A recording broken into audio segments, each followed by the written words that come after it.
St. Clair Vision presents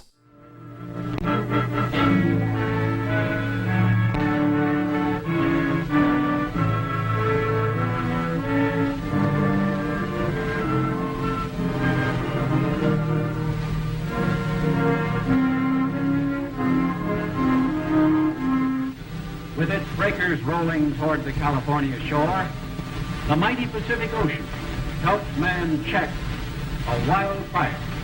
How all this happened is a story. The story of a watershed fire which took place near the city of Santa Barbara. To the northwest are the foothills of the Santa Ynez Mountain Divide, whose brush-covered canyons unfold like a blanket of green. Now, fly through historic San Marcos Pass in Los Padres, and you are in the heart of the Santa Ynez watershed.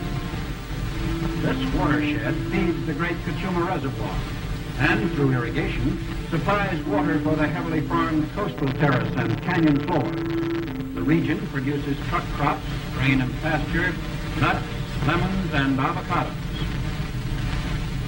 Farmers and ranchers depend on a constant supply of life-giving water from these mountains.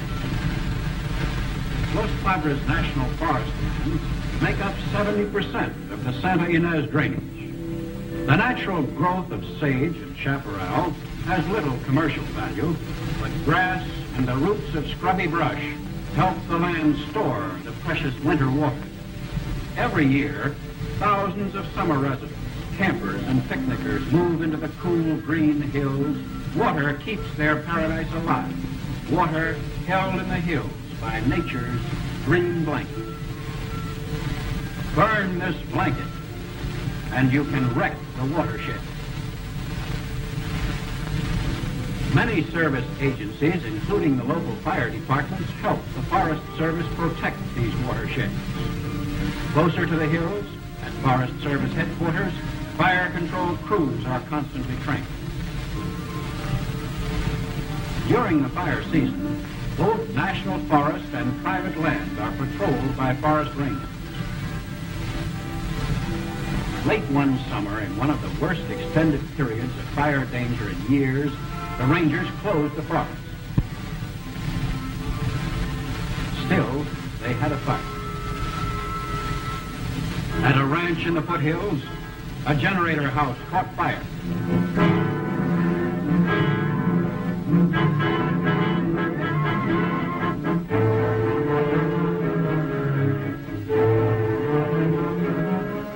The protected watershed with its precious plant cover was aflame. The distant smoke signaled disaster. Additional firefighters were rushed to Refugio Pass, where the fire had started.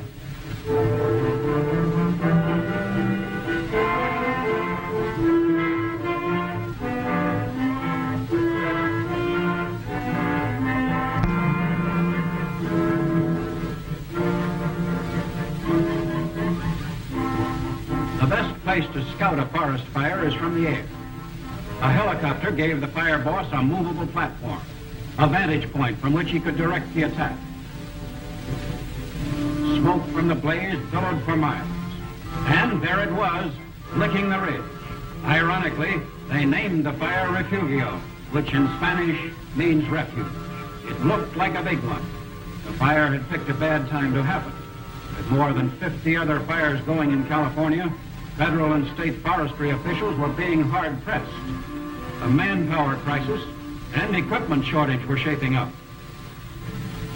On the fire line, the first crews never dreamed it would take 2,500 people 9 days of continuous work to control the fire. A terrible price to pay for man's carelessness. But they did see that the fire's early rate of spread defied control efforts.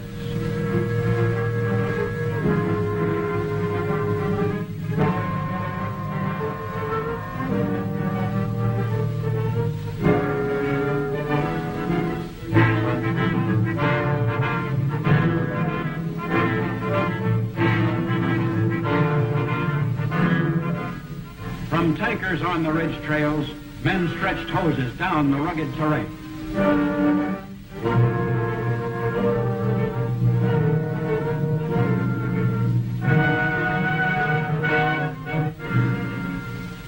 Additional bulldozers supplied by the Navy in surrounding counties were brought in to help the Forest Service cut fire lines.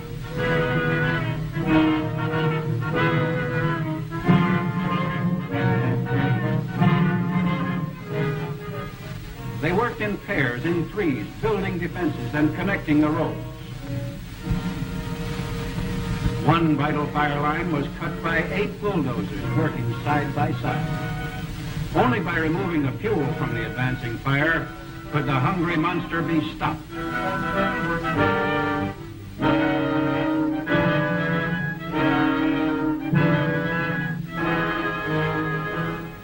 At headquarters, the fire boss and his assistants plotted strategy, checked shifting winds, and worried about equipment and manpower. Their crews of regulars and volunteers needed rest. They were reinforced by firefighting Indians, flown from New Mexico and Arizona. About to be sent to various camps along the growing fire perimeter, the men moved as a relaxed team, saving their strength for the battle ahead.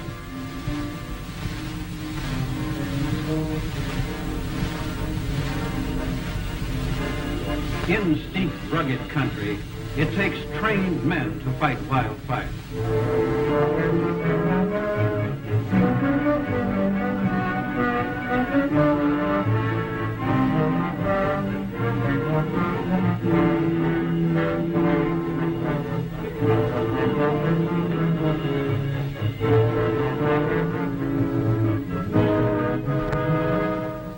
Heat dried the tangled canyon growth until it frequently seemed to explode.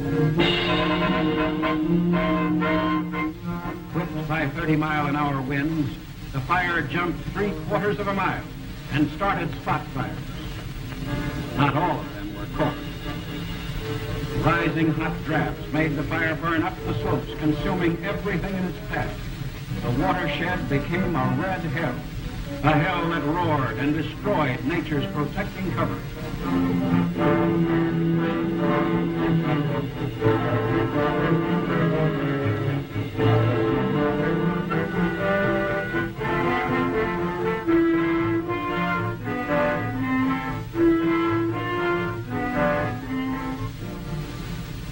1,000 reinforcements of soldiers, Seabees, and Marines were ordered into battle.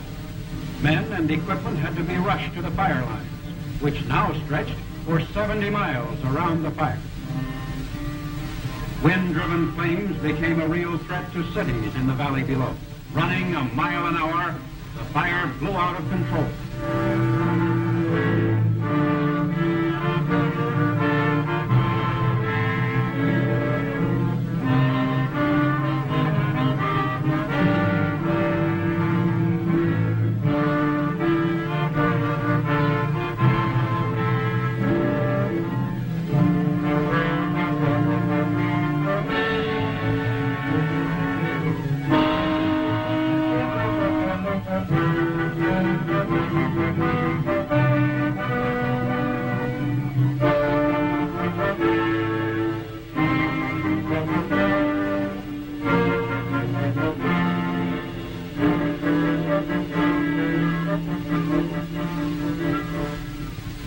Between man and fire raged on for 9 nights and days. Weather refused to relinquish control of the rampaging and erratic mountain fire.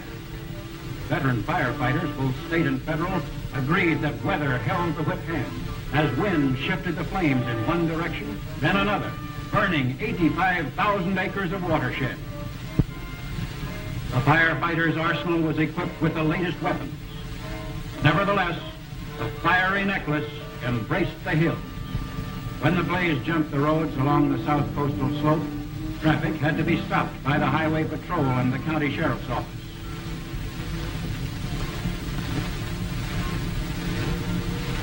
No matter how much the drivers complained that their perishables would spoil, Highway 101 and Old Marcos Pass were closed.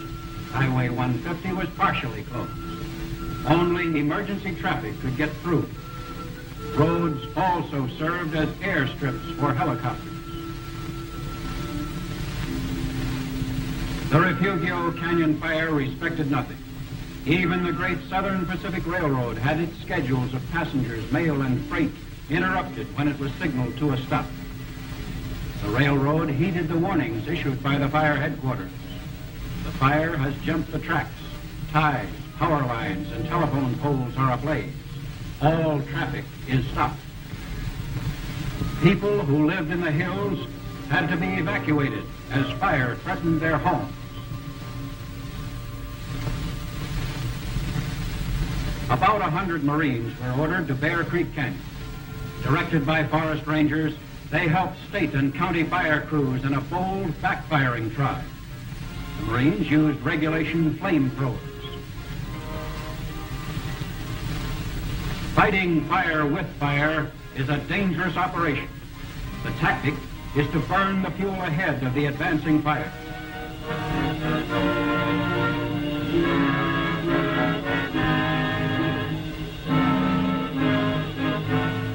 Selecting the time when wind and weather were most suitable was a job for experts, for men with knowledge born of long years of research and experience.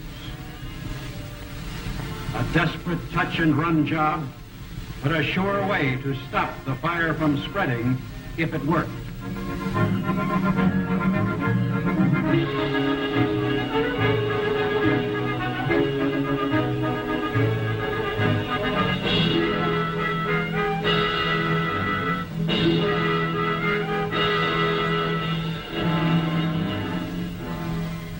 The big backfiring project was a success.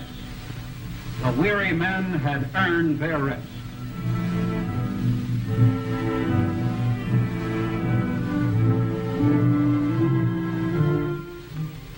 To supply, service, and feed the army of 2,500 firefighters, 3 camps were set up. Men and equipment were mobilized from a 100-mile area to take part in the fight. Firemen came all the way from Los Angeles. Even before the fire was out, water and land management experts met with local authorities at the federal building to plan emergency measures to reduce erosion and flood damage hazards. They surveyed fire damage from the ground and from the air. By helicopter, they set out to figure which creeks might flood now that the slopes were burned bare, which areas had to be reseeded for temporary cover to help check and hold the flow of heavy rains, which stream channels had to be cleared.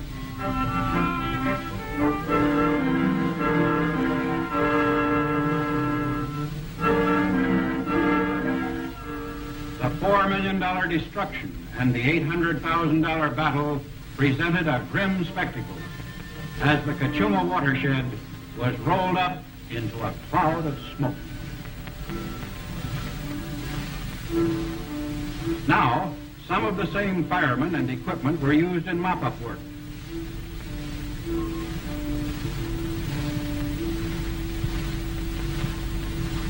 At long last, the fire was surrounded. Some fire lanes held, some roads held, some didn't. From Santa Barbara to the north was a near solid mass of charred, blackened brush. Some properties were saved. Heavy bulldozing kept the wildfire from this residence. A new house on the hill caught fire. A few burned to the ground. Many citrus orchards were scorched. Even a wooden tank full of water burned. Guardrails on Highway 101 hardly slowed down the great destroyer. A shock to behold was the blackened California landscape. Here, the Southern Pacific right-of-way had been crossed by fire. Communications were interrupted when telephone poles burned like matchsticks.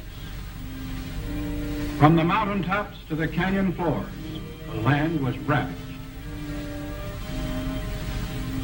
It is here that the mighty Pacific Ocean helped man check the wildfire.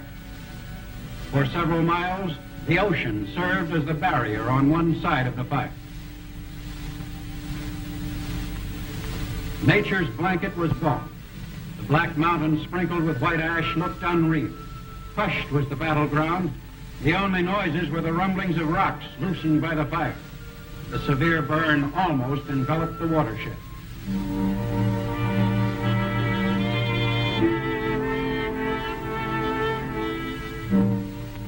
Before the fire, an acute water shortage already existed in the south coastal area. Now, the supply would be even more limited. Because the fire burned all the way to the water's edge, ashes and silt would collect in the reservoir, cutting down its capacity. Under the onslaught of rain, stark and naked peaks would soon shed their thin skins of soil, unless covered by another green blanket. Flood was the new worry. Nothing was left on the land to hold, or to soak up, or to slow down the water. In the rainy season, 4 inches of rain in one day is common in the mountains. Water would wash the Black Hills and dump ashes and mud on the civilization below. Dried stream beds were a concern. Could they carry the expected floodwaters? Investigators found downstream channels choked to the bridge heights. An immediate task was to clear these channels. The Secretary of Agriculture had promptly allocated emergency funds. Bulldozers went to work. U.S. Department of Agriculture agencies, cooperating with the local Soil Conservation District and the county, tackled the big job. The task called for clearing 47 miles of channels to reduce flood damage hazards. The land was being prepared for the aftermath of fire by some of the same bulldozers which cut fire lines just a few days before. Soilsmen and engineers hoped to make the water flow, not flood. Technicians found that the burn had extended into the soil. The roots of the grass and brush carried the fire down 2 and 3 inches. One rain and the ash would form a hard crust. While the ash was soft and fluffy, was the time to seed the watershed. A fleet of airplanes took on the tough job.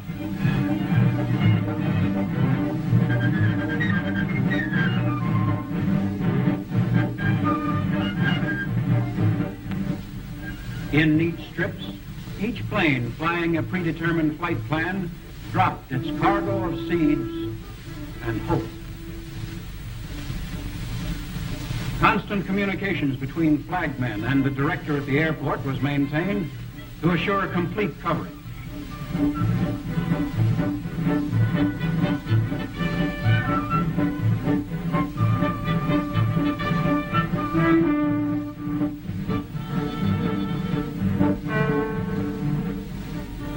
Sampling boards were spotted throughout the rough terrain to check the distribution of seeds.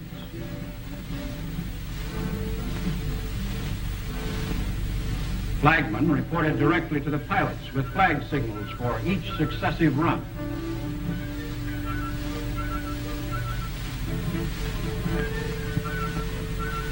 By sowing grass seed immediately after the burn, these teams tried to take advantage of the first rain so as to get the best results. When the weather was good, they seeded as long as there was light.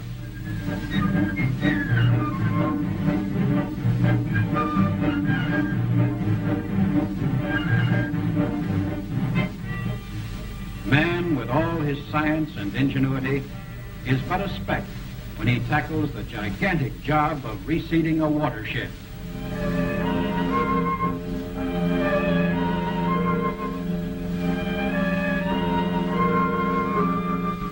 Within 21 days after authorization, more than 65,000 acres of national forest and privately owned watershed lands were sown with grass seed. The weather held, growing conditions were right. With man's help, a temporary blanket of green returned to the land. And so, a miracle. The miracle of new plant cover. Given this protection, the old growth may eventually return and bind the soil together again. The Refugio Canyon fire is now history, but its grim reminder of man's carelessness will be around a long time. It takes years to grow a brush cover as effective as the one that wildfire destroyed. On steep slopes in Southern California, grass is only an emergency stopgap.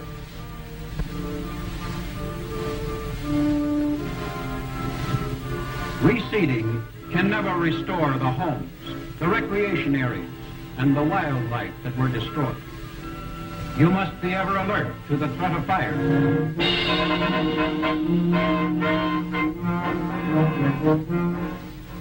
Here, scorched earth was the price of human carelessness. Your help and support are needed in fire prevention, fire detection, and fire control if the watersheds are to help you. When you safeguard Earth's green blanket, you protect yourself and your land forever.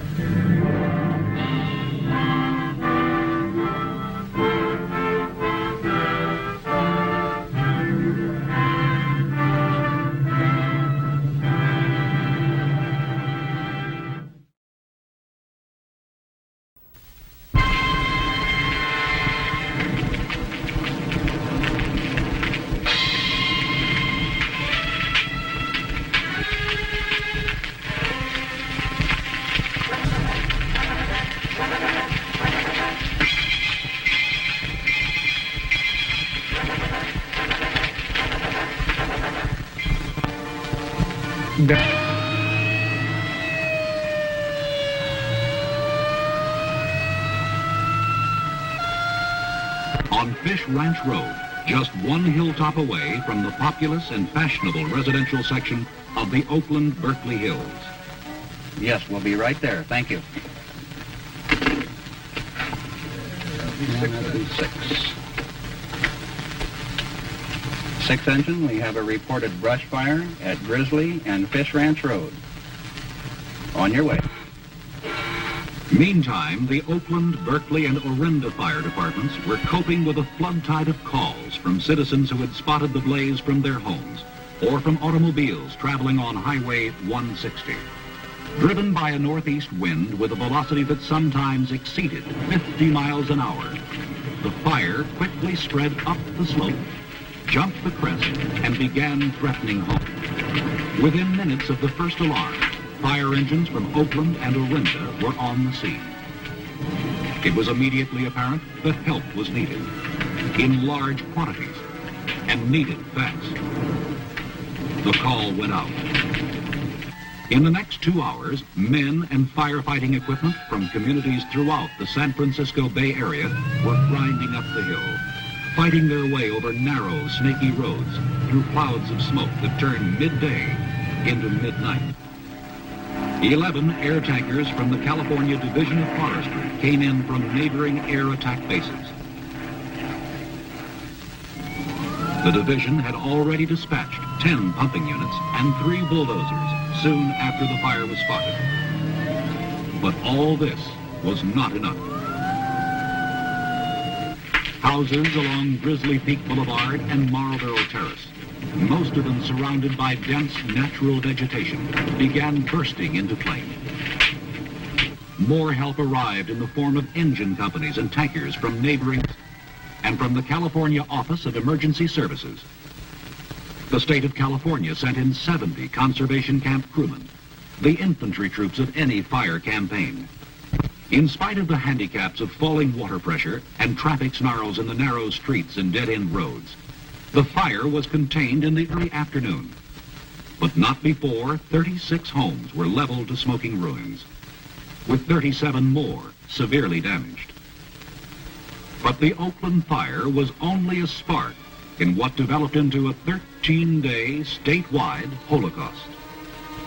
On the same day, more fires were erupting throughout the state, all the way from Riverside to Humboldt counties. Some were immediately controlled. Others spread to large size. As the fire pattern began to establish itself, the Division of Forestry headquarters in Sacramento set a well-oiled chain of machinery in motion. All days off for forestry personnel were canceled. Men already away from their stations were recalled. The fire control office in the Sacramento Resources building was staffed on a 24-hour basis. Similar preparations were underway at the San Francisco office of the United States Forest Service and at virtually every other wildfire fighting agency in California. Long-standing mutual aid agreements were put into use. News releases were prepared for all public media, advising of the suspension of burning and campfire permits in critical regions. Although the stage was set, the next 2 days were relatively quiet, but only by comparison with what was yet to come. Dozens of small fires started in widely separated areas and were quickly extinguished by fast initial attack from air and ground forces.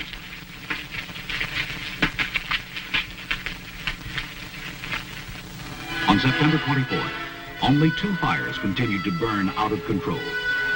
One at Sand Creek in Colusa County, and the Clark's Butte Monster in Humboldt County, which roared over 3,500 acres before being finally stopped. Then on Friday, September 25th, the Santa Ana wind stepped up in velocity, and Southern California virtually exploded. On Tecate Peak in San Diego County, an abandoned campfire spread rapidly out of control and into Mexico. Almost simultaneously, fires were erupting in every county south of the Tehachapi Mountains. Time after time, spearheads of flame thrust into the residential areas around the city of Ventura. Farther south, the inferno also grew.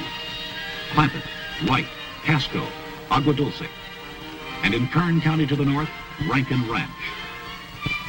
These were only a few. Countless other blazes were breaking out simultaneously, but were quickly contained by mutual aid action.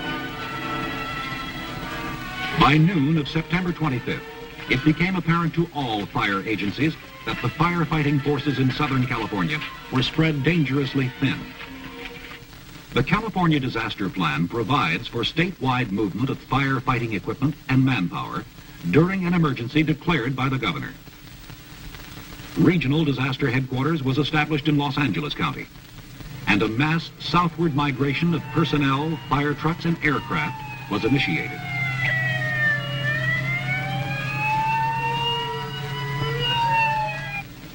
But the need continued to grow and multiply.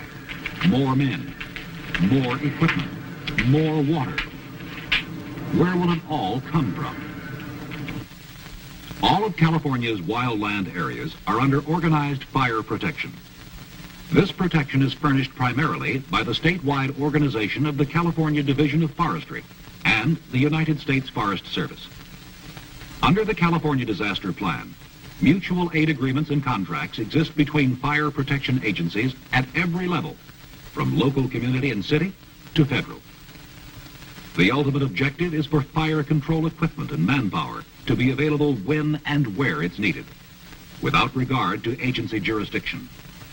The California Highway Patrol keeps the traffic flowing in areas congested by firefighting equipment, and when necessary, the State Highway Department establishes roadblocks to keep out the sightseers and other extraneous vehicles.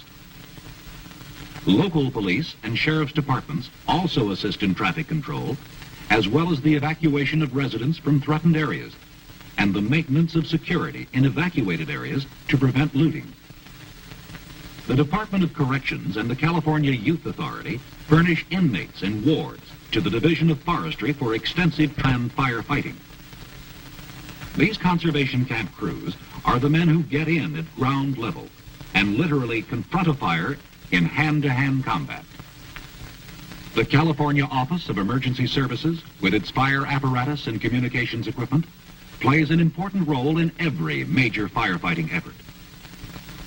Private agencies and contractors from the forest industry and other sources perform invaluable services with their own specialized heavy equipment.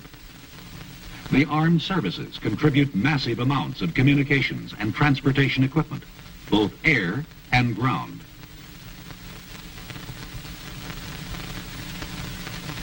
Air attack bases are located throughout the state and accommodate 64 aircraft of various types and capabilities, both fixed wing and helicopter.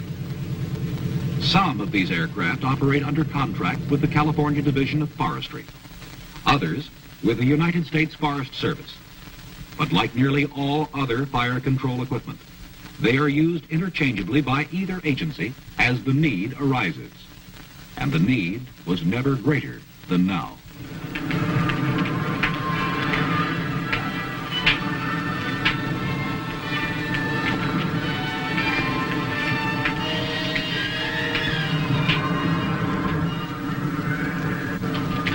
you need additional equipment, fire trucks, conservation camp crews, and some air tankers. We're going to turn it pattern and spread this around the state a little bit, so we'd like to have from you 5 fire trucks, 10 conservation camp crews. Fire trucks from as far north as the Oregon border started the long trek down the Central Valley and coast highways. Trained Indian crews from out of state were ordered in by the United States Forest Service. The weather was as bad as any seasoned fireman could remember. The fire situation continued to worsen. The Clampett fire, which started near Newhall in Los Angeles County, had torn through the Santa Susana Chatsworth area, leaving dozens of expensive homes in ashes. Firefighters in this region encountered all of the problems typical of high-income residential sections. Narrow, substandard roads and great quantities of native vegetation growing close to structures. The Wright fire had leaped the coast highway at Malibu and was stopped at that point only by the Pacific Ocean. Homes on both sides of the highway and up Malibu and Topanga canyons were burning. The Agua Dulce blaze northeast of Newhall had already consumed 12,000 acres and was raging out of control in high winds and inaccessible terrain. Air tankers, when they were available, were often ineffective because of zero visibility through the swirling smoke. High winds kept them on the ground much of the time. North of the Tehachapies, in Kern County, another major fire was burning at Rankin Ranch. Manpower and air tankers were at a premium due to the multiple emergencies farther south. By nightfall of the first day, the Rankin Ranch fire had consumed 800 acres and was still gaining speed. Throughout the long night, on countless fires, bone-weary firemen from hundreds of fire departments shoveled from sector to sector, putting down a flare-up, saving a structure, only to learn of a new emergency somewhere else. The wind backed off slightly during the night hours, and a few words of cautious optimism were heard. 10-4, if we get those low winds you're predicting, we'll be in real good shape. How about hot spots? You get anything over the line behind you? Not in the last 20 minutes or so, Bob. The wind has died down, as I say. We're not getting the eddies and little rolls in here. On Saturday, September 26th, sunrise in Southern California was barely visible through dense clouds of smoke and fine wind-blown ash. Wind velocity increased again. New fires started, and the big ones became bigger. Then came the ominous report of the fire destined to dwarf all the others. Los Pinos lookout, San Diego. 410 has reported a fire 1 mile east of Cross Ranch. Hold on, I think I can see it. 10-4, take a good look at it. Give us a bearing. That's what I see. Our bearing is 68 degrees, 28 minutes near the Cross Ranch. 68 degrees, 28 minutes. What is your wind condition? Strong northeast winds, 80 to 90 miles per hour. 10-4, San Diego clear. Within the first hour, the Laguna Mountain fire east of San Diego had blackened 60 acres and was roaring west toward the community of Pine Valley. Forest Service and local fire department crews started a backfire that temporarily turned the fire away. But driven by the 50-mile-an-hour wind, a firestorm developed and Pine Valley was again threatened. The village was hurriedly evacuated. Farther north, problems also continued to accelerate. The Clampett fire now threatened Moore Park and Thousand Oaks in Ventura County. The Agua Dulce fire was still out of control, and more fires were starting in Riverside, Ventura, San Bernardino, and Los Angeles counties. The Fort fire north of the community of Azusa on the San Gabriel River was going strong and eventually covered nearly 3,500 acres before being subdued. 5 men perished in a helicopter crash while fighting fire at this location. In Kern County, the Rankin Ranch fire had incinerated 11,000 acres, with still no end in sight. Then, to compound that disaster, only a few hilltops away and across the Kern River, the Red Mountain Fire was reported. This further depleted the already inadequate forces on the Rankin Fire. Farther south, an already bad situation was rapidly growing worse. 301, go ahead. Try and get more equipment and crews before the Laguna fire. The fire is spreading rapidly on 3 fronts.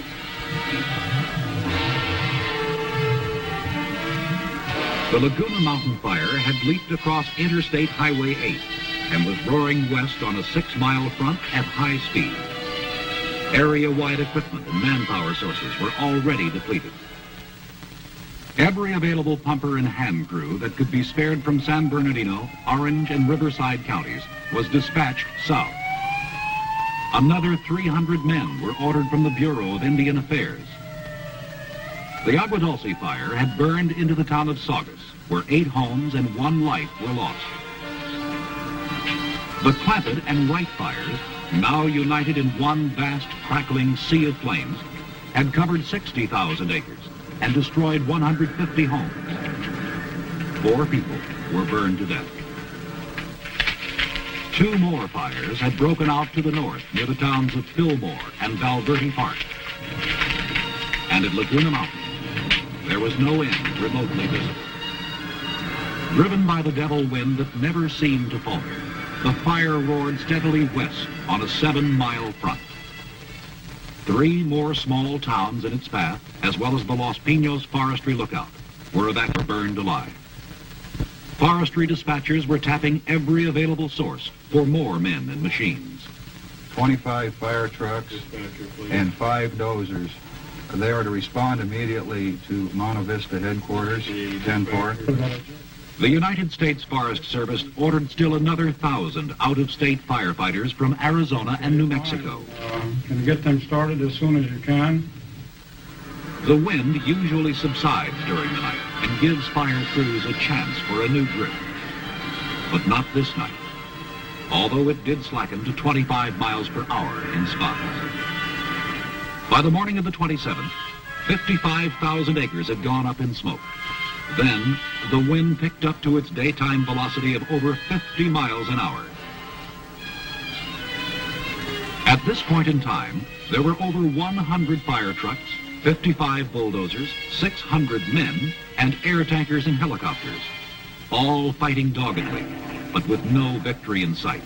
The shortwave repeater station on Lyons Peak burned out, and an overworked communication system was further hampered. The fire has overrun the repeaters on both Tecate and Lyons. You will have to depend on Cuyamaca for your communications now. In Kern County, the Rankin Ranch and Red Mountain fires were still running at full fury, although Red Mountain crews were starting to establish control with the use of backfires behind lines cut by bulldozers. In Los Angeles County, things were looking up slightly. The Agua Dulce fire was mostly contained, and firemen on the Clampett Wright fire were beginning to hold their lines, although plagued by repeated flare-ups in the canyons. Meantime, more fires had started in Hacienda Heights, Fullerton, and Pomona. Valley reports another brush fire at Puma Canyon. They've dispatched engines 151, 152, 264, Cabina Engine 1, and Squad 151. The city of Pomona has requested assistance on a brush fire in the Ganesha Hills near San Bernardino Freeway and Ganesha Boulevard. There was to be no rest for the already weary. Neither was there any rest back in San Diego County. Several new fires sprang up north of the main fire. Fast initial attack by on-the-scene crews extinguished all but one of these fires in less than an hour. But the big Laguna Mountain fire roared on, having by now burned 120,000 acres. More homes were lost and more towns evacuated as the all-consuming monster roared into the San Diego suburb of El Cajon. The first priorities in all firefighting efforts are to protect and save lives and property. Firemen on the Laguna Mountain fire were trying their best to do just that. But there was more fire than fighters, and houses continued to burn. By the morning of September 28th, the burned area was over 150,000 acres in size, and the fire had again jumped Interstate 8 to threaten the town of Descanso. More men and equipment were arriving from the north, and through hard work and determination, the flames were stopped short of the town. As the long day wore on, the Santa Ana winds were slowing down. The fire lines had begun to hold, and for the first time, there was a reason for some carefully expressed optimism. We're massing 4 dozers and 6 hand crews on this particular segment of the line, and with the wind easing slightly, we should be able to pick this up in a couple of hours. During the late evening hours, the wind decreased still more. Fire line construction speeded up, and containment, although not accomplished, was at least visible on the horizon. But the diabolical forces were still at work. Long before the Laguna embers had stopped smoldering, more fires had started in other places. Fire crews, bone-tired from 30 or more straight hours on the lines, had to be shuffled off to cope with new threats. All but 3 of the many new fires were quickly contained. In one case by citizen volunteers from the town of Julian, armed with anything that was at hand. On the Cleveland National Forest, north of Laguna, the Boulder Fire destroyed 12,000 acres of timber and brush before being subdued. In the Los Padres National Forest south of Monterey, 900 men fought the Buckeye Fire for 5 days in rugged mountainous terrain. Here, another 44,000 acres went up in smoke. In Lytle Creek Canyon, north of San Bernardino, the Myers Fire devastated 34,000 acres of watershed and 10 homes before final containment was achieved. And containment does not signal the end of the fire control task. Next comes the mop-up operation, putting down minor flare-ups, searching out and extinguishing smoldering stumps and logs, clearing away brush from the perimeter. The work goes on and on. Only when there is no spark glowing and no wisp of smoke rising do firemen go home. Yes, the fires are finally out, and the grim returns are being recorded. 14 lives lost. 730 homes burned to the foundation. Thousands of others damaged. Nearly 600,000 acres of timber and watershed destroyed. Land now without root structure or protective cover. Defenseless against erosion, floods, mudslides, and winter rains. The $1 million Sarah Religious Retreat in Malibu Canyon. Years in building. Destroyed in an hour. That the 1970 Holocaust was not even larger was due to the skill and efficiency of one of the greatest masses of men and hardware ever mobilized for a campaign fire. A coordinated effort of this magnitude does not come about haphazardly or by accident. In the background are unseen years of planning, negotiation of agreements, and intensive training by all fire departments. The possibility of wildfires can never be entirely eliminated, but unnecessary fire hazards can. And it's never too early to start. The combustible combination of children and matches is one of the most serious problems faced by fire protection agencies today. Fire safety training and education programs should start at the preschool and lower elementary levels. Flammable vegetation along roads, around buildings, or along power lines can be eliminated or replaced with greenery more resistant to the spread of fire. Flammable roofing material is always receptive to wind-carried embers and sparks from even a distant fire. This should be borne in mind when drafting zoning and building codes in high fire risk areas. The aftermath of a fire is tragic to contemplate. Destroyed personal items, The small things. Keepsakes and mementos of many years of living.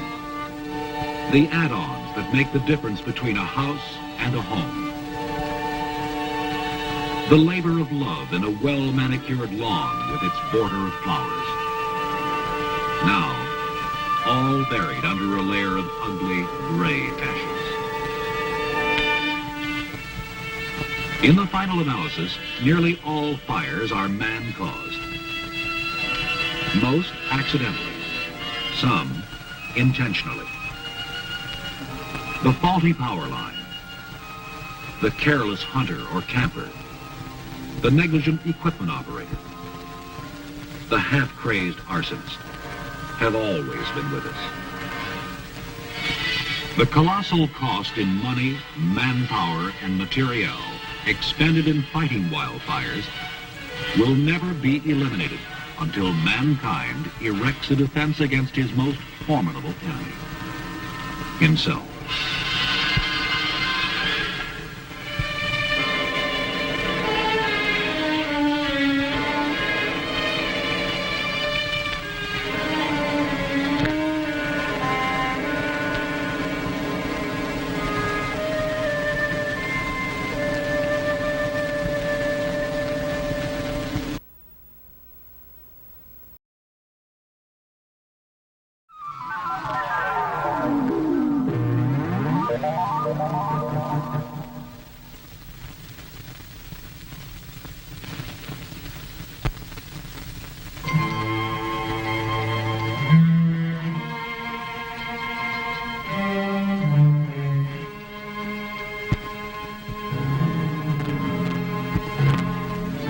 The sky, but the night would bring no cooling downpour. Instead, torrents of fire would sweep the land.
August 24th, 1970. 45 fires burned in the Wenatchee National Forest in north-central Washington, all touched off by a lightning storm during the night.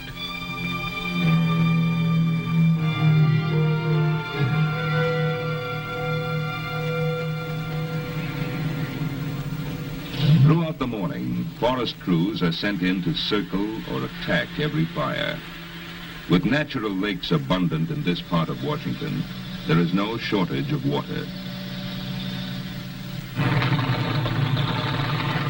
For Wenatchee officials, these first hours are crucial, for once the sun has had a chance to heat the earth, even the smallest fires can become raging infernos.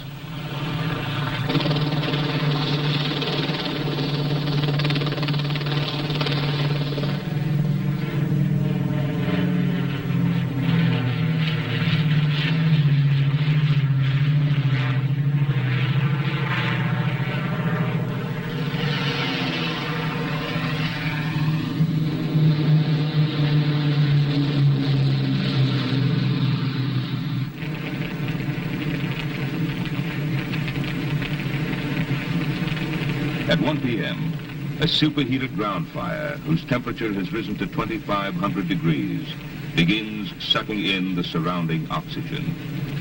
The more it takes, the more force it builds from within, and so generates its own winds. Firefighters call it a blow-up. one of the most powerful and uncontrollable forces on the face of the earth.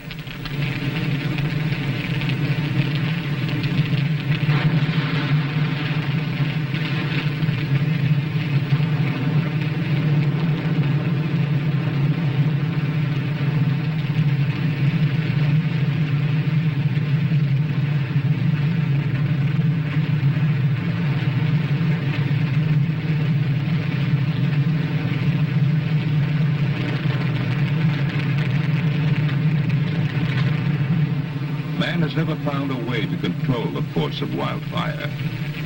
A blow-up, the scientists say, is comparable to the explosion of a 20-kiloton bomb. Its temperatures ultimately rise to 3,500 degrees.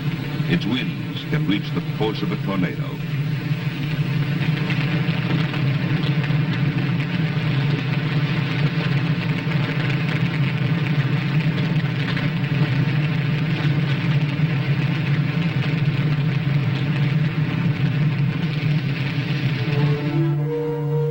By the following morning, Tuesday, August 25th, 33,000 acres have burned. 15 of the initial fires are totally out of control.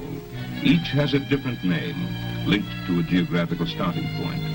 Gold Ridge, Mitchell Creek, Poison Creek, Cougar Mountain, North Tommy and South Tommy, Slide Ridge, and Signal Peak.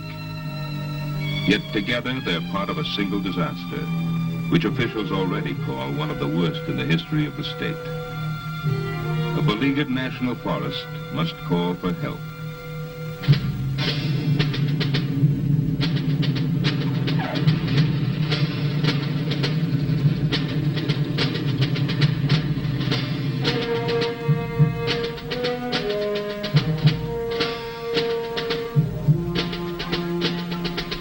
From as far away as New Hampshire and Alaska, firefighters converge in Wenatchee. Full-time foresters, Indian specialists, college and high school students. Ultimately, they will number more than 8,500. Many are weary, for already this year, 13,000 fires have attacked the nation's forests.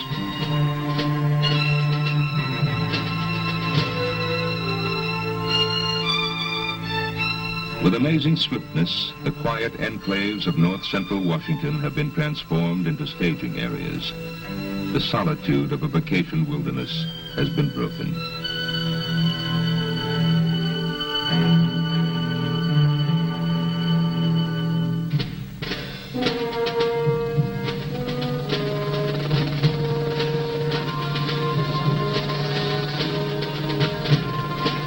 As if in some distant land, some other place on earth, great machines rend the silence, and young men are led against an enemy.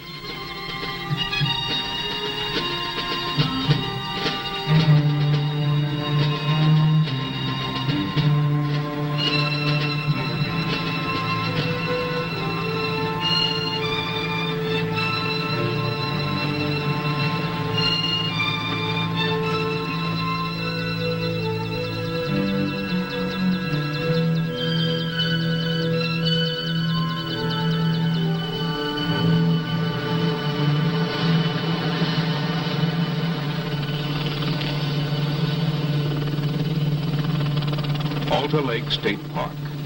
Until 2 days ago, this was a quiet camping ground for summer vacationers. In 48 hours, the Forest Service has turned it into a totally self-sufficient city for 2,000 men. Fire boss Don Peters, a career forester with 35 years' experience fighting fires, was summoned from his home in Oregon to run all operations out of Alta Lake. His first job is to try to organize the massive firefighting effort.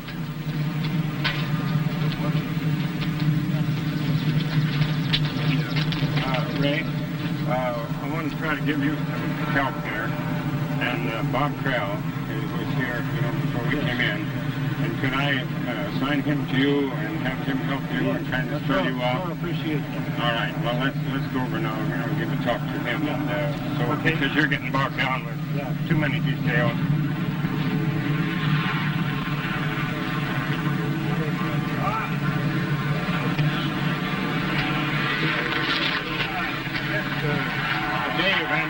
talk with you? Yeah. About helping Ray. And I just wondered if you fellas could fill in and work with one another together as a team, because this thing is just getting too big for one man. On Wednesday, August 26th, the effort to circle the fire is pushed, but under a worsening pall of smoke. Atmospheric pressures have formed a ceiling over the fire areas. The smoke cannot escape. The air tankers, which are so heavily relied upon for slowing down the progress of fire, cannot fly. The elements have combined to create a smoke screen which the pilots are unable to penetrate.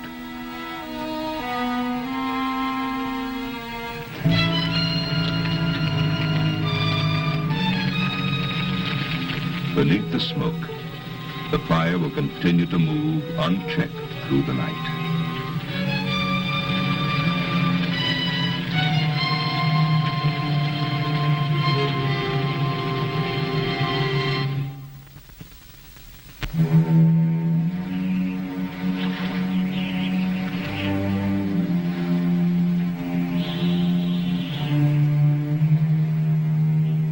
Thursday, August 27th. The weather this day, a crazy conspiracy that baffles and frustrates the firefighters. Winds gust up to 40 miles an hour, yet the sickening gray-brown smoke hangs thick, almost obliterating the sun.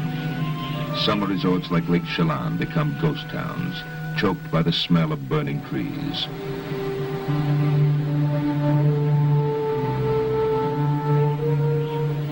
Fire suppression costs are averaging $500,000 a day. Mobilization of the firefighting army is almost complete. Thousands of men are out on the lines, but their efforts are futile against the driving winds.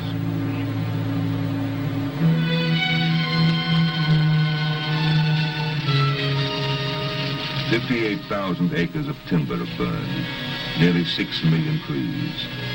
Now, many of the smaller fires have run together, and 3 massive burns pose the greatest threat: Mitchell Creek, Gold Ridge, and Entiat. I'd like to bring you up to date on what we've got. Last night we were a little bit optimistic on what we were going to get, but the public information that we're getting shows that on Mitchell Creek, here the fire has bulged out. It's gone across Great Creek here. It's giving us a little trouble. We're having a little trouble here. Now, on the rest of the fires, things have changed and changed in a hurry.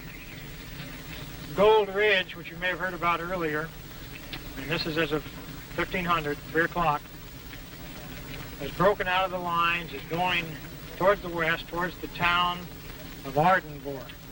The fire is visible on the ridges above Ardenvor, and the people are packing to pull out. Scattered along a narrow, winding road, some 50 homes comprise the isolated lumber town of Ardenvor. The name means the place to see the forest.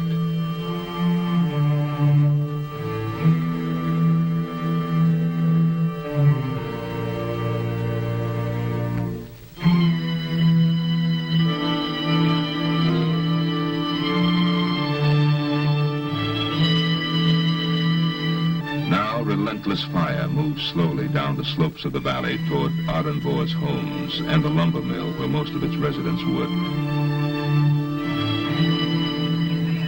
Ultimate responsibility for stopping it rests with one man, fire boss Ralph McCurdy. Got the line in and in around the mountain. And I got fire over in the rocks in the next road in the river. Yeah, we can see it from here. Got another spot even further down now. Here come the choppers, buddy. We may be a day late and $1 short on that one.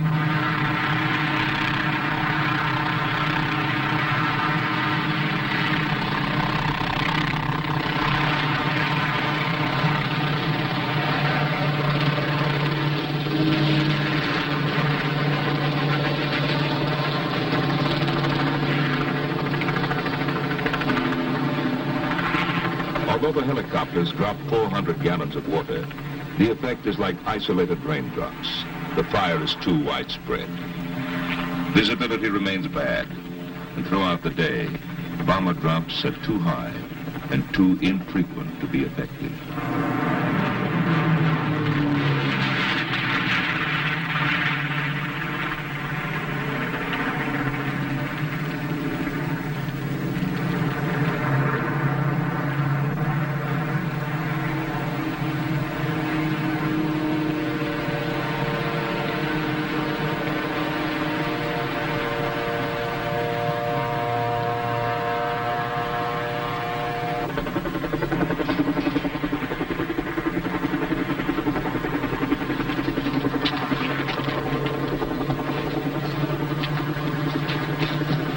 By mid-afternoon, more than 1,300 men have arrived at a base camp set up in Ardenbohr's lumber mill. None will rest until the battle is decided.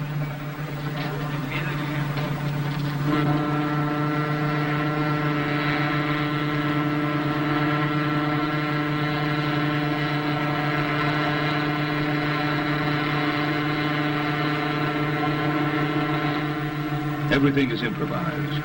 The milling pond becomes a helicopter water hole.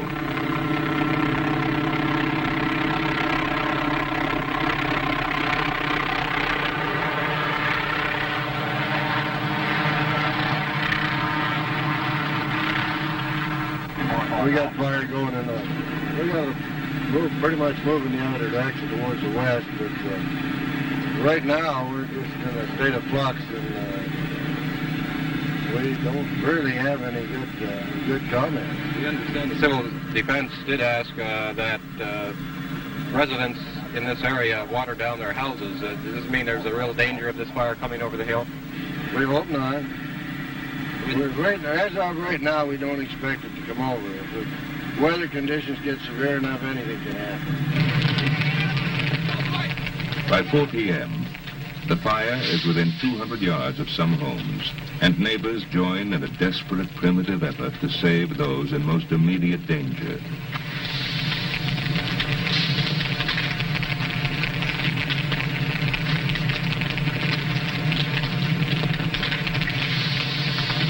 Is there another nozzle back there? Another nozzle back there. A nozzle. Yeah. Is there another one back there?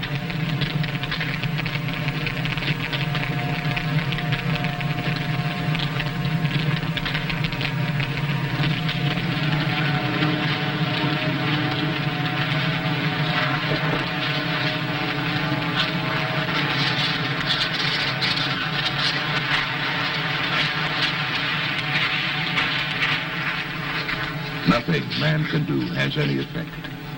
The creeping fire maintains its steady pace, burning through the thick undergrowth and gnawing at the roots of trees.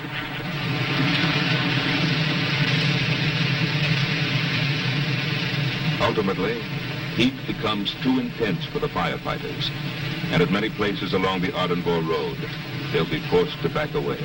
At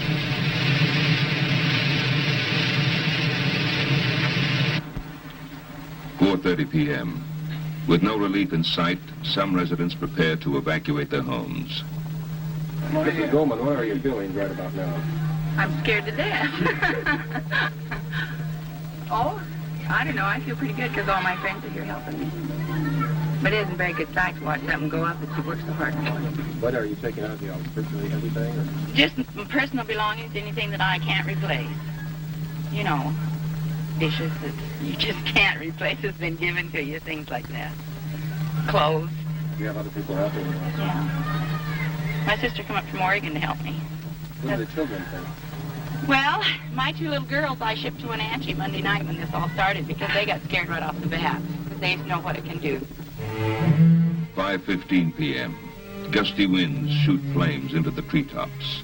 Now, no one can predict how quickly and in what direction the fire will run.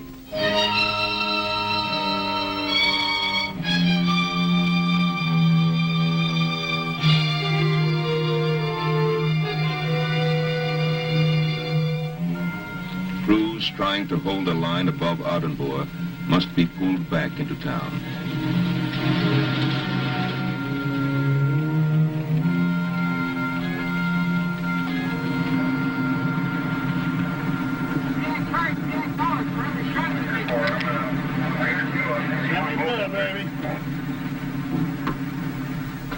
As the fire picks up speed, anxiety grows for men still on the lines.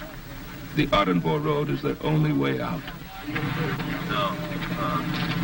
Where'd she go jump over the Mad River? No, it hasn't jumped mad yet, because the Mad River goes up this way, but there's nothing going to stop it, I don't think. the way those winds are right now, she's going right up that bridge just as fast as we can go.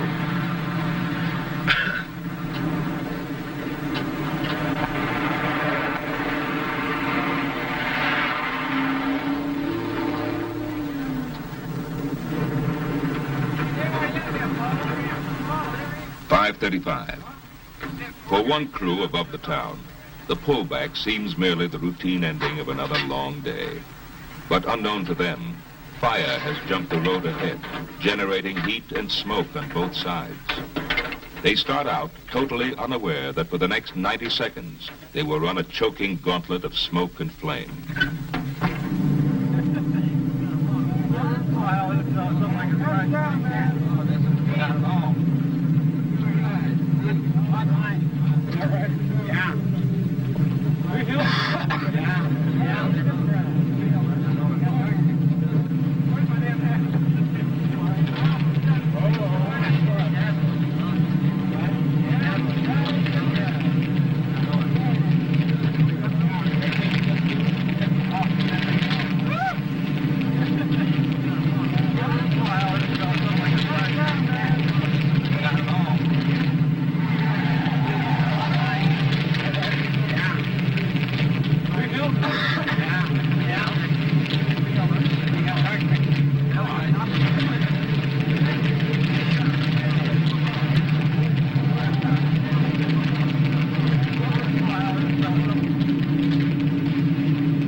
By 6 o'clock, all the men have been pulled back to safety. But high winds are blowing sparks and burning branches across the valley. The outlook is grim. 6:10 p.m. A summer cabin at the edge of town disappears within minutes, apparently touched off by a spark landing on the roof. Local firemen had watered it down less than half an hour before.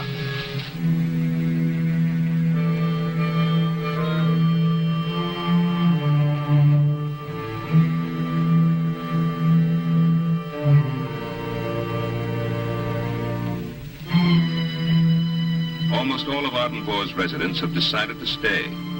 They watch the approaching fire quietly, in a state of shocked disbelief.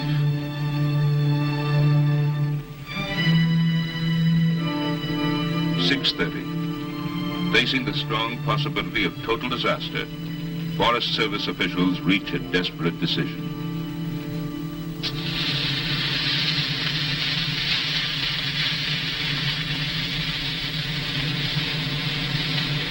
From a watered-down line behind the row of homes, a backfire is started.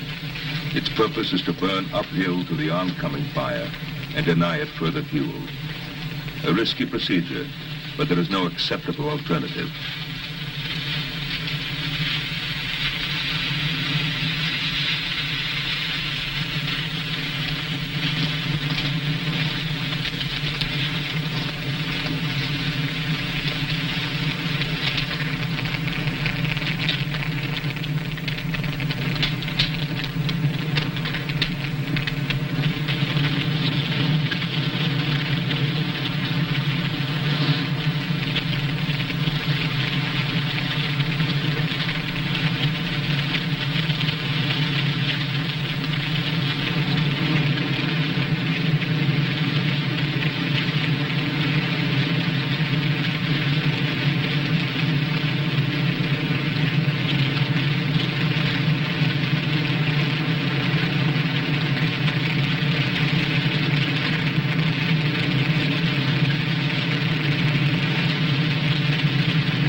half an hour, forest officials are certain the backfire will succeed. But to townspeople and firefighters alike, there is no sense of victory this night. In the backfire alone, 150,000 trees will die, many of them 200 to 300 years old. The entire valley has been raked by fire, its natural beauty destroyed for at least a generation to come.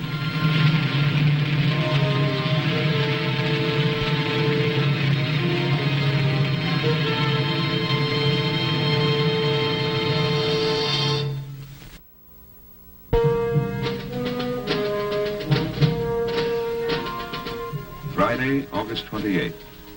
As the fires still rage far patrol, professional crews, so-called hotshot teams, are sent into critical areas. These men come from Redding, California, and are led by 34-year-old Charlie Caldwell. Well, we've been on a total of 16 fires this summer prior to the Mitchell Creek fire itself, and naturally the guys, it's hard on them. As a hotshot crew, they do get some of the toughest and longest shifts on the fire line. This is what they're trained for, and we realize ahead of time that we're going to be put in these positions.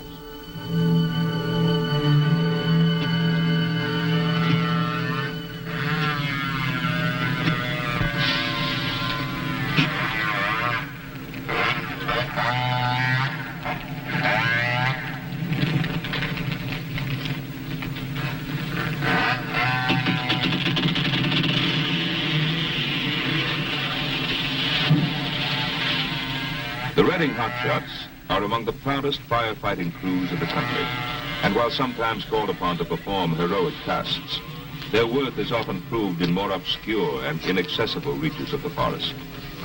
Here they cut fire line with cool, relentless skill from dawn to dusk, day after day.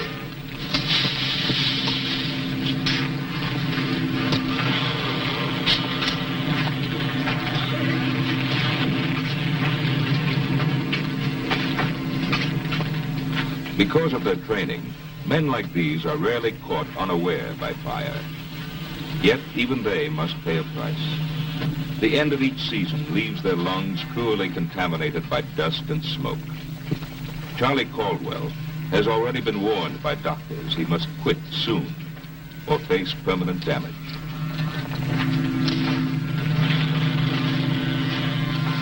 For others in his crew, fate will play even more cruelly. Within a few weeks, 2 of his men will die in an air crash while fighting fires in Southern California.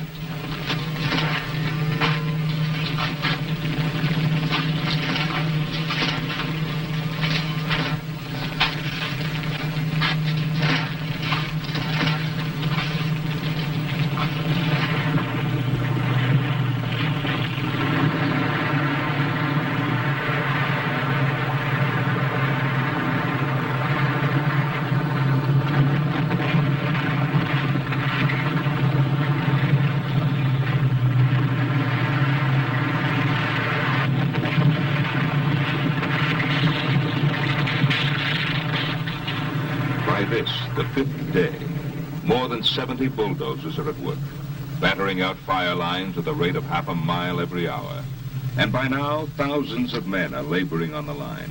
Some are drawn by a sense of adventure. Others feel impelled to defend land and forest dear to them. And many are here simply because with overtime, a man can earn as much as $300 to $400 a week. When did you guys first hear about the fire? Monday. We were on a small fire in our district and heard the fog of leaving that night, so we just got ready and left.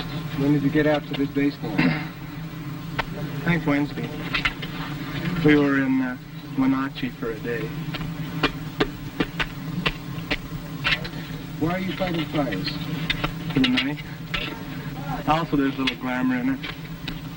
Not a whole lot. It's just sort of dirty, mean, rotten business once you get right down to it.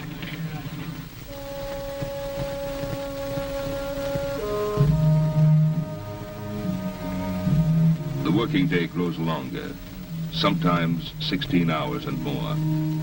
Smoke, heat, and exhaustion take their toll. Minor injuries are more frequent.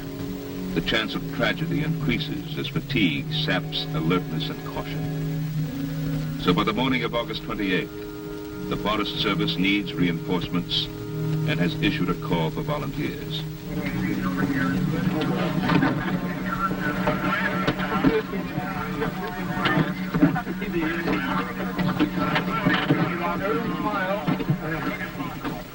Six miles west of Ardevore, a volunteer group comes on the lines. A few regulars are among them, but most are youngsters, untried and untrained. They have come to the ranger office in Leavenworth, Washington, and asked to fight fire. Their crew boss is well aware that he alone must assure their safety. You want to make damn sure that everybody realizes this isn't just plain old kid stuff. You can get your in here in a hurry. And so let's keep our guys together and don't let anybody wandering off someplace. If somebody gets sick, let's take care of it because you could get your butt burned. How far in do you want to turn? About 20, 30 feet? Yeah, I'll go out about 20, 30, 40 feet and get her going good because we got suction from the other way now. And if we take advantage of it, we might make it work. Okay. Going this way. We aren't going to go in this way. No, don't. Drop over the other side. So, I'll see you to get back. If you need anything, holler on your radio. I'll be on the radio down here. Head up there, you guys. Normally, John Siegel would command a larger and more seasoned crew. But the situation is far from normal, and chance has given Siegel an unexpected opportunity. A steady wind now blows from the west. He may be able to backfire here and hold this line. Get with Frank and don't take. You're not going with him. Okay, tally ho. Hey, John, I'm going to leave the radio with him. You better take it. We might have to get you out of there. Well, you're coming down this way, though. Okay. Don't see my name. No, by golly, though. You know, you look around at the crew that's here, and they're all young kids. Every damn one of them, and half of them don't know sick them, you know, to start with. But boy, they do a damn good job for you. Put them out there, and somebody that knows what they're doing with them. And they learn, and next year they come back, they're just twice as good. And next year, and we usually get them for about 6 years. Yeah. I've had the same crew that I've got over at Leavenworth now for about 4 years. And as they graduate, we'll pick up another one, he'll go all the way through school. But the second year, he's real good. You get a lot of work out of him, a lot of know-how. But the first year, it's really rough.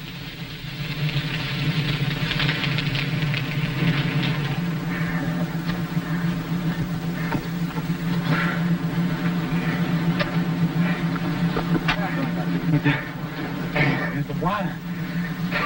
Yes, sir. Why do you guys not just move down just move a bit?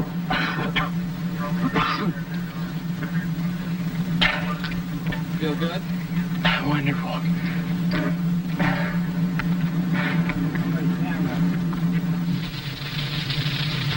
Within 15 minutes, the backfire surges to meet the major blaze, cutting off its possible line of advance.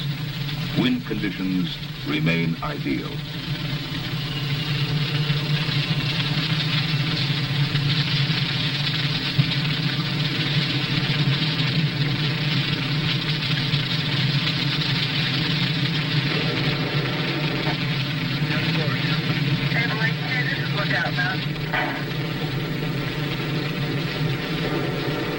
How far down there were you? A little over a quarter of a mile. We started from the creek and came straight out, just drifting as fast as we could go. Wind was just perfect. How fast can you go? How fast can I go? You been to the fire station here or not? Well, we came up there in about 15 minutes. Is this a summer job? Summer job. I'm a speech therapist. Going to be. I'm a senior next year. Central, Washington State College. Well, everything's working good, so far. So far, we got about another hour yet. How's that iron board getting some smoke now?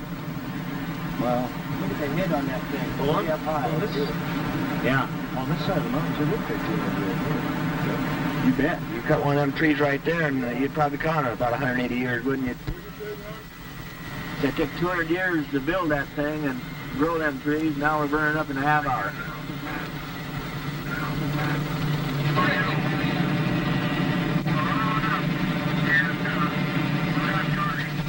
32 miles away, line boss Bob Boston surveys a disastrous new breakout.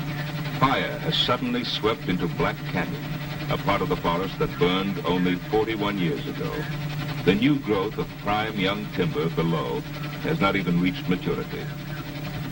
Boston will return with a grim report.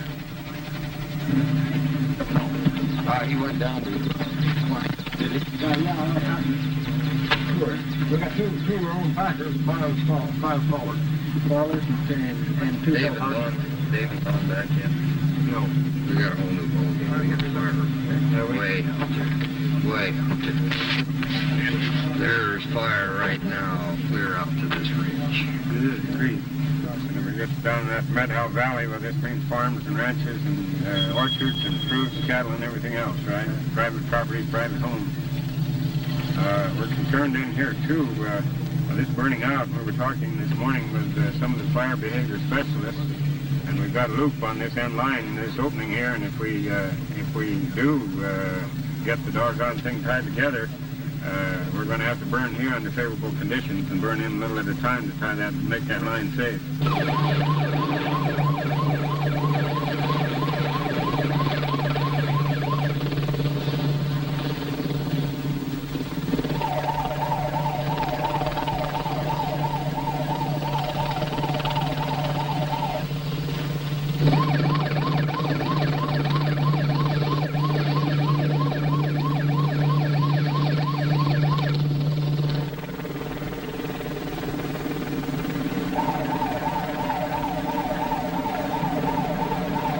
Through the morning and early afternoon, an all-out effort is made to check the Black Canyon blaze. Around 3:30 p.m., men and machines are ordered back. In the following hours, 400,000 trees will be engulfed in flame and die.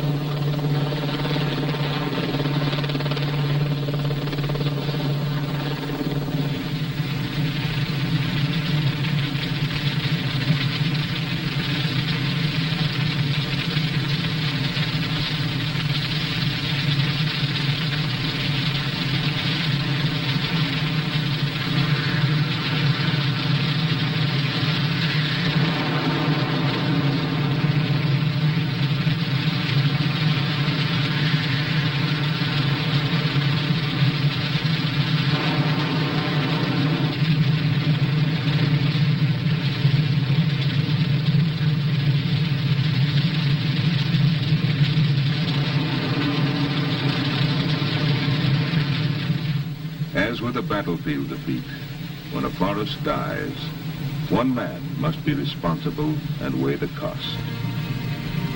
The devastation of valuable timberland, a mortal blow to both beauty and ecology, the risk of human lives, all are balanced and mourned by Fire Boss Don Peters. Don, how do you feel when you see fire go over a forest like this? That is it is. Makes me sick inside.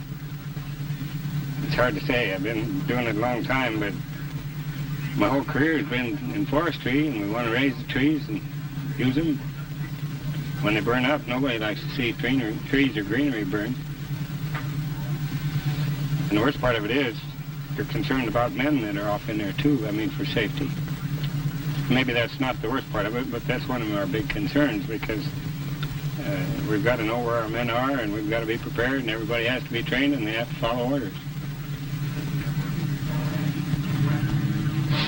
Well, I'll see you guys.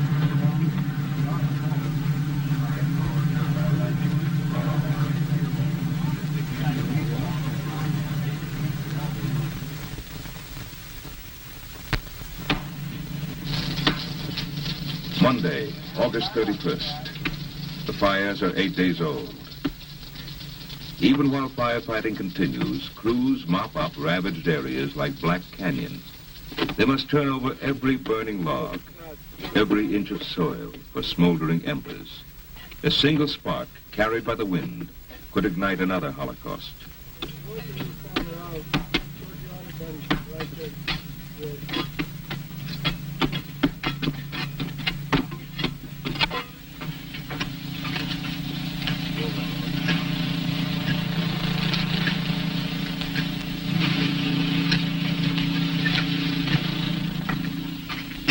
Mopping up is regarded by firefighters as perhaps the dirtiest and least desirable assignment on a fire.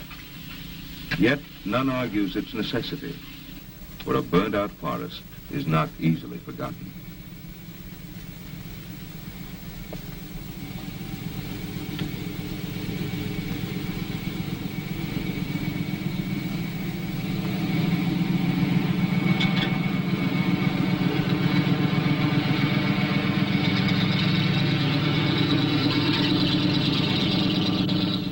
Got another crew starting right there on the second 10 floor. a.m. At Alder Lake Base Camp, Don Peters and his aides exude confidence for the first time since the fires began. They've had a break in the weather. The skies over the Mitchell Creek fire are clear. Reports from the field tell of a massive assault by the bombers. Though with some hesitation, Peters even talks of containment. We were in trouble, and I said, well, not to our knowledge. And I said, if it runs out the end, we're in trouble, and if not, we maybe come a long way to whipping it.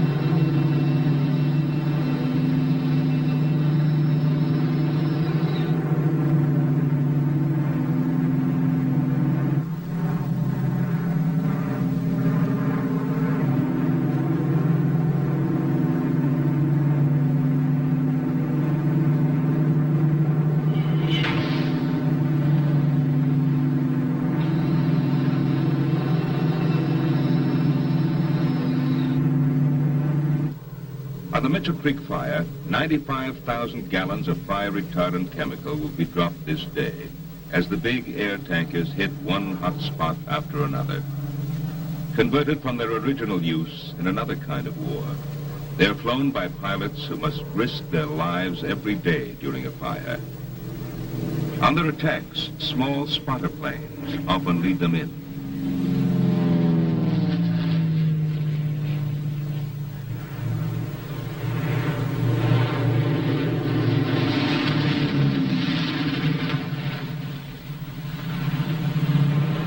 The chemical they release is a fertilizer which clings to the trees and slows down the progress of fire.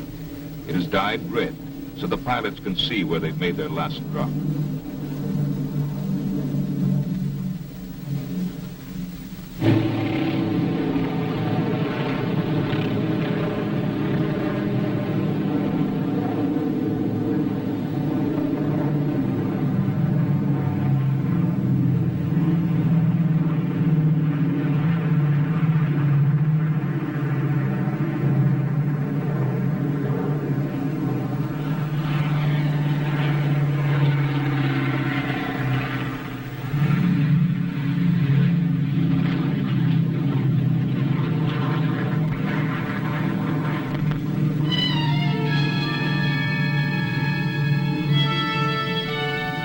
By the afternoon, the bomber attack has had telling effect on the Mitchell Creek fire. Now the crews on the ground will try to close the line before dark.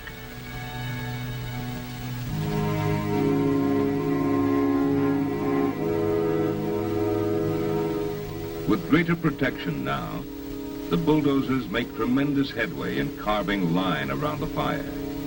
In some cases, more than 50 yards wide. It is the beginning and ending irony of firefighting, that to save the forest, you must destroy part of it.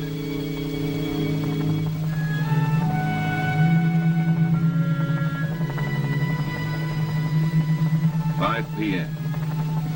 Nearly 60 miles of line, representing many long hours and days in the fire, are complete. The Mitchell Creek fire is surrounded.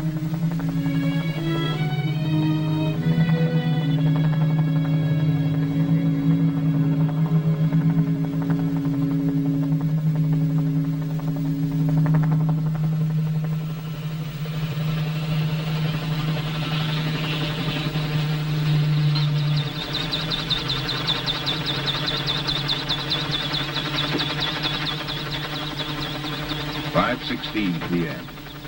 The news is brought to Don Peters at Alta Lake. How you doing, Dick? We tied the line in. Tied the line in?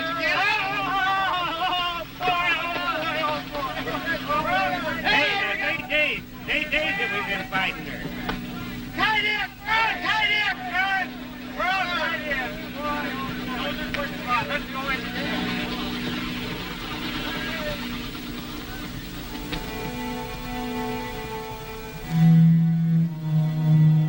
After 12 more days, the last of the fires will be controlled. Wherever wildfire has come, what remains is only ruin. The forest, primeval, virgin, silent, is now dead.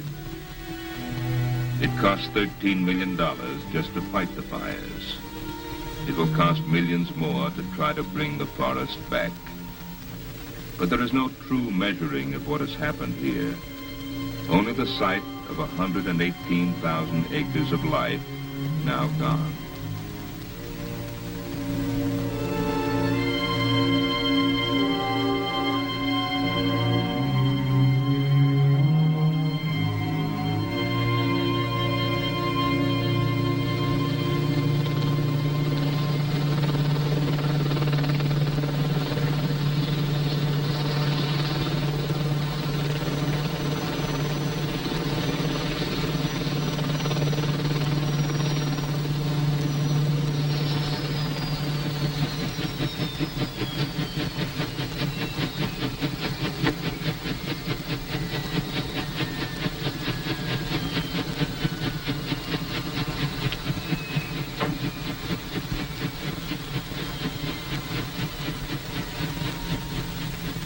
Don Peters has spent a lifetime in the forests.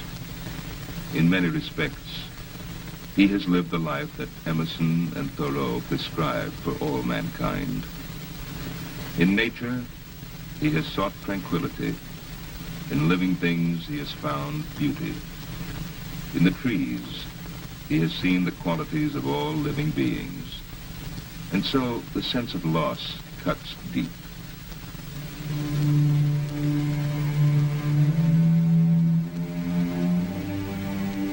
In the scorched remnants of the soil can be read the story of 1,000 years of growth, decimated within seconds.